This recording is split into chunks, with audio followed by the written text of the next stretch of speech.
Yang telah Ibu jelaskan tadi nakku, pada hari ini kita akan melanjutkan lagi materi kita mengenai nilai semangat, karakter rajin dan giat dari indikator 6 sampai indikator yang ke-10. Sebelumnya, coba kita lihat tujuan pembelajaran kita pada hari ini. Jadi, tujuan pembelajaran kita pada hari ini agar anak-anak Ibu dengan penuh kegembiraan dan semangat memahami nilai karakter SFD, nilai semangat, karakter rajin dan giat, sehingga mampu menyadari pekerjaan sebagai karunia, berdedikasi tinggi, skala prioritas,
mendesain pekerjaan secara bertahap dan mengembangkan dalam pekerjaan dengan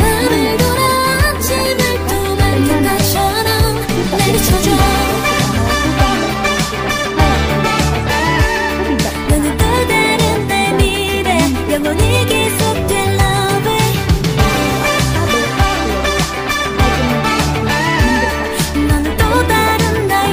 dedikasi berarti mengorbankan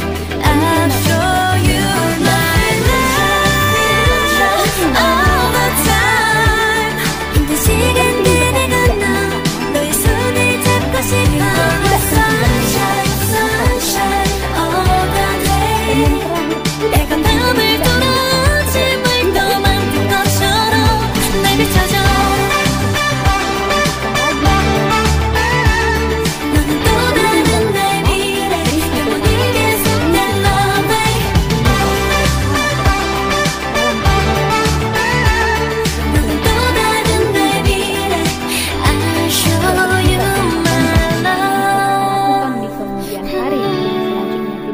baik adalah yang kalian memiliki untuk dijalankan. Tugas ini masih bisa kita jadwalkan ulang atau kita delegasikan kepada orang lain. Seperti yang Ibu bilang tadi, masih bisa kita mintai pertolongan orang lain. Yang keempat, dia tidak penting dan tidak mendesak juga. Kata kunci dari kuadran yang keempat ini aku hindari untuk melakukannya sebab skala prioritas dari kegiatan ini hampir tidak ada sama sekali. Oke, yang kesembilan. Mendesain pekerjaan secara bertahap. Mendesain pekerjaan itu seperti apa maksudnya, Bu? Nah, coba kita tengok.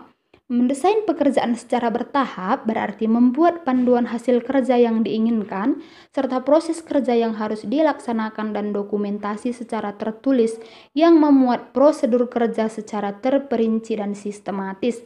Pekerjaan yang sudah didesain secara bertahap membantu anak-anak Ibu untuk menemukan bagian-bagian tugas sekolah dengan mudah dan hal itu membutuhkan ketekunan serta kesetiaan. Oke, yang ke-10. Mengintegrasikan konsep pekerjaan dengan tindakan. Integrasi adalah suatu proses untuk mengembangkan dan memelihara hubungan yang baik di antara kegiatan-kegiatan, baik itu kegiatan fisik ataupun kegiatan rohani. Apabila terdapat keadaan saling bergantung di antara kegiatan-kegiatan, hasil yang efektif akan dapat tercapai hanya apabila kegiatan-kegiatan tersebut dikoordinasikan.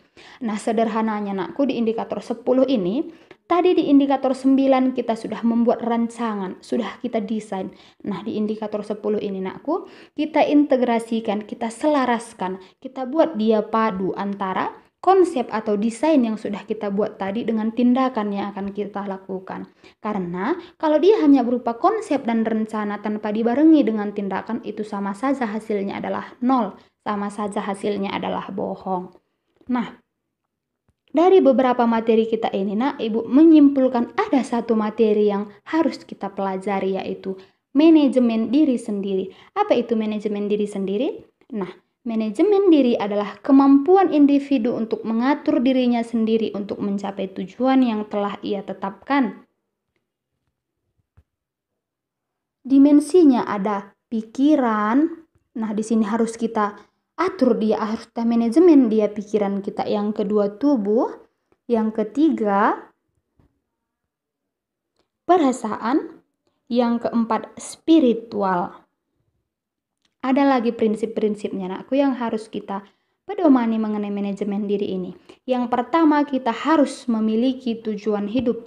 Yang kedua, kita harus fokus. Yang ketiga, kita harus fleksibel. Yang keempat, kita harus disiplin. Dan yang pasti yang terakhir adalah kita harus percaya diri. Oke, manfaat dari manajemen diri ini coba kita lihat. Nah, manfaatnya adalah kita bisa memanfaatkan waktu dengan baik, kita bisa beraktivitas lebih santai karena tadi kita sudah membuat perencanaan kita, dan yang ketiga menambah kepercayaan diri kita, dan yang terakhir kita bisa mengambil keputusan dengan tepat. Oke, jadi untuk hari ini mengenai karakter rajin dan giat dari indikator 6 sampai indikator 10 cukup sekian nakku. Nah, jangan lupa tugas-tugasnya segera diselesaikan dan tidak boleh ditunda-tunda lagi.